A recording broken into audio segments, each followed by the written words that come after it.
মানে আপনি ক্ষেত মজুর? হ্যাঁ। ক্ষেত মজুরদের তো রোজগার মোটামুটি দিনে 300-350 টাকা। হ্যাঁ, 300-400 টাকা। 300-400 টাকা, 300-400 টাকায় তো সংসার চলে না। কি করব, কোনো কোনো করে কাটিয়ে নিচ্ছে দিন।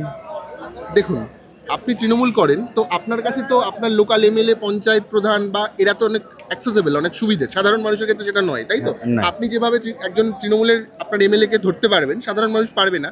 তো আপনি যদি আপনাদের ক্ষেত মজুরদের কথা তাকে বলেন, অনেকটা তো হেল্প হয়, সরকার তো সেই দিকে এগোতে পারে। হ্যাঁ, মানে আপনি যদি 300 টাকা রোজগার করেন, এক্ষুনি আরেকজনের সাথে কথা বলছিলাম, তার ধরুন দিনের রোজগার 250 টাকা, 250 টাকায় তো সত্যিই সংসার চলে না। না, এটা তো চলবে ঠিক? চলবে। হ্যাঁ, চলবে না।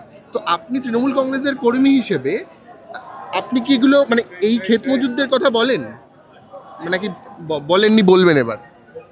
ক্ষেত মজুরের কথা বলিনি, হ্যাঁ, আসছি বলার আপনি যে জন্য। দলই করুন না কেন, রোজগার তো সবারই কম। হ্যাঁ, আমি সেটা জিজ্ঞাসা করছি। রোজগার চাই। রোজগার চাই। আচ্ছা কাকা, আপনি কোত্থেকে আসছেন? আমি গড়বেতা। কোত্থেকে? গড়বেতা। ও, গড়বেতা, পশ্চিম মেদিনীপুর। আচ্ছা, কি করেন? এমনি চাষে মাঠে কাজ করি। মাঠে কাজ করেন? মানে নিজের জমি না অন্য লোকের জমি? অন্য লোকের জমি জায়গা নাই, খেতে খেতে খাতে। কত টাকা হয় মানে ওই 300-400 এরকম না। সারা বছর কাজ থাকে না? সারা বছরই মোটামুটি চলে, সপ্তাহে 4টে-5টা হয়। সপ্তাহে 4টে হয়। 100 দিনের কাজ বন্ধ তো? হ্যাঁ, এখন টোটাল বন্ধ। 100 দিনের কাজ বন্ধ কেন হলো? এই বন্ধ বলতে বলছে 100 দিনের কাজের পেমেন্ট পাইনি, সেই জন্য বন্ধ। পেমেন্ট দেয়নি। আপনি কি 100 দিনের কাজের এখনো টাকা পান? আমার 100 দিনের কার্ড, মানে জব কার্ড হয়। ও, জব কার্ড ছিল না। আচ্ছা, কেন ছিল না কেন? আছে, করেনি হয়তো, করবে হয়তো আস্তে আস্তে। আর বাড়ির কাকিমা কি লক্ষ্মীর ভান্ডার পায়? হ্যাঁ, লক্ষ্মীর ভান্ডার পায়। কাকিমা পায়। এসছে কাকিমা আজকে? না। না না না, আমি একাই আছি। আপনি কি বাসে এলেন? আমি ট্রেনে এসেছি। ও, ট্রেনে এসছে। আমি এই বছর প্রথম এসেছি। এবছর প্রথম এসছেন? আগে আসেননি আর? আচ্ছা, তো কি কি দেখতে, কি শুনতে? এই কি বলবে তাই শুনতে এসেছি। তাই? কি করেন? আমরা এমনি লিভার খাটি। লেবার খাটেন? হ্যাঁ। সিউড়িতেই না বাইরে? না, সিউড়িতে। কিরকম রোজগার হয়? আর 200-250-300 এরকম। 200-250-300 টাকায় হয় সংসার চলে? না, চলে। এই যে দিদি লক্ষ্মীর ভান্ডার দেয়, উপকার হয় কিছুটা? হ্যাঁ, লক্ষ্মী ভান্ডার দেয়, আমার স্ত্রীকে দেয়। তাতে উপকার হয় কিছুটা? না, 1000 টাকা করে দেয়। 1000 টাকা করে দেয়? দিদি পাঠায় 1000। তো দিনে 250 টাকা রোজগারে সংসার চলে কি করে? ও টেনে টুনি চালাইতে হয়। টেনে টেনে চালাতে হয়? হ্যাঁ। আপনি কোথায় থাকেন? হ্যাঁ, ওই এক জায়গায়। একই জায়গায়? আপনি কি করেন ওই সেম? লিভার খাটি। কি লেবারের কাজ কি করেন? কি লেবার? রাজমিস্ত্রি, এদিক সেদিক যা পায়। রাজমিস্ত্রির কাজ তো কলকাতা শহরে অনেক বেশি টাকা হয়। ওখানে 500-700 টাকা দেয়। ওখানে আমাদের 250 টাকা। হ্যাঁ হ্যাঁ, আমাদের ওখানে খেতে হয়। আচ্ছা, গ্রামে কাজ করি। হ্যাঁ গ্রামে দিনে 250 টাকা রোজগার করেন? হ্যাঁ, ডেলি 250 টাকা করে দেয়। 250 টাকা রোজগার। 250 টাকা তো সংসার চলে না। চলে না, তা কি করব, না চললে কাজ করি কি খাবো। আপনি কি তৃণমূলের কর্মী নাকি না সমর্থক? সমর্থন।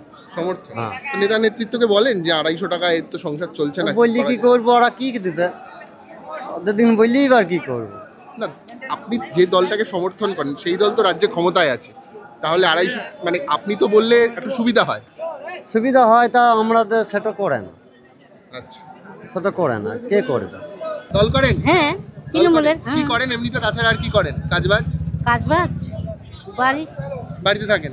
আর চাচা কি করে? আমার স্বামী নাই, মারা গেছে। আর ছেলে আছে? ছেলেরা আছে। ছেলেরা কি করে? ছেলেরা বাড়িতে আছে। আর মেয়ে? মেয়ে একটা বিয়ে হয়ে গেছে। বিয়ে হয়ে গেছে। মেয়ে কন্যাশ্রীর টাকা পেয়েছে? কন্যাশ্রী আগে ছিল না। ও, আগে ছিল না। আপনাদের কারোর মেয়ে আছে কন্যাশ্রীর টাকা পেয়েছে? তো পায়নি? আমাদের মেয়ে পাইনি। মেয়ে পায়নি? কেন পায়নি কেন? আবার বলছিল কি যে ওই সময় বলে হচ্ছিল না। ওই সময় হচ্ছিল না? হ্যাঁ। আর 100 দিনের কাজের টাকার কি অবস্থা? না, দেয় নাই। কত টাকা আটকে আছে আপনাদের? আমাদের টাকাও আটকে আছে, তারপরে কৃষক বন্ধু আটকে আছে। কৃষক বন্ধু ভাতা পান না? কেন পান না? কেন কি বলে? ভাতা পাই, তো এবার কৃষক বন্ধুটা পাইনি। কেন? পাইনি, দেয়নি মমতা, কি করে পাবো, দেয়নি তো। ওই যে দিবে বলছি, কই দিলে, দেয় না। এখনো দেয়নি? না, দেয়নি। টাকা না দেয়। বাঁকুড়ার কোথায়? জয়পুর। গেছিলেন জগন্নাথ মন্দিরে? যাবেন? গেছি। কেমন লাগলো? ভালো লাগছে, ভালো লাগছে, খুব ভালো লাগছে। আচ্ছা, তো এটা নিয়ে কত নম্বরে 21 জুলাই নাকি একবারই এলেন? আগে এসেছেন? সময় থেকে আরে, সময় থেকে আসছেন? একদম 21 জুলাই মানে একটা আবেগ, একটা শ্রদ্ধাঞ্জলি। হ্যাঁ 34 বছর বামফ্রন্টের যে রাজত্বের অত্যাচার তার অবসান জন্য আমরা স্বাধীন সূর্য আমরা দেখতে পেয়েছি। ঠিক। ইংরেজরা যেমন 200 বছর রাজত্ব করেছিল ভারতবর্ষে, বামফ্রন্ট ঠিক একইভাবে 34 বছর রাজত্ব করেছিল। আমাদের মা বোনেরা এখন অনেক মুক্ত, অনেক স্বাধীন। দিদির যে জনমুখী যে প্রকল্প, তার জন্য গ্রাম বাংলা। আপনি থাকেন কোথায়? আমার বাড়ি মুর্শিদাবাদ, হরিহরপাড়া। হরিহরপাড়া। হরিহরপাড়া নিয়ামত শেখ আমার নেতা, আচ্ছা আমার এমএলএ নিয়ামত শেখ, আমার অঞ্চল সভাপতি ব্লক সহ সভাপতি সাবিউল বিশ্বাস, তাদের নেতৃত্বে। তারা দুজনেই মুসলিম, আমি হিন্দু, অনল ঘোষ। আমাদের ওখানে হিন্দু মুসলিম আমরা সম্প্রীতি বজায় রেখে আমরা মমতা ব্যানার্জির নেতৃত্বে আমরা দল করি। আমরা অনেক ভালো আছি। কৃষির কি অবস্থা? হরিহরপাড়ায় তো বহু অংশের মানুষ চাষবাসের সাথে যুক্ত। কৃষিজীবী হ্যাঁ তারা কিরকম অবস্থা? এখন প্রাকৃতিক বিপর্যয়ের জন্য হয়তো আমরা অনেকটা লসের মুখে রান করি, আচ্ছা। কিন্তু তবুও আমরা দিন শেষে আমরা নুন ভাত খেয়ে আমরা সুখে আছি, শান্তিতে আছি। আচ্ছা কত রোজগার হয় চাষবাস করে আজকাল মাসে? 1 বিঘা জমি পিছু মোটামুটি ধরুন আপনি বছরে 20,000 বছরে 20,000 বিঘা প্রতি। বিঘা বিঘা একটা কৃষকের কত জমি থাকে মোটামুটি? এইভাবে বলা যাবে না পার্টিকুলার, সেই জমিদার তন্ত্র, সেই জমিদারি প্রথা এখন আর নেই। না। ম্যাক্সিমাম মানুষের জমি হয়তো 5-7 বিঘা, কারো নেই, সে অন্যের জমি সে ভাগ চাষি, এইভাবে তাদের দিন চলে যায়।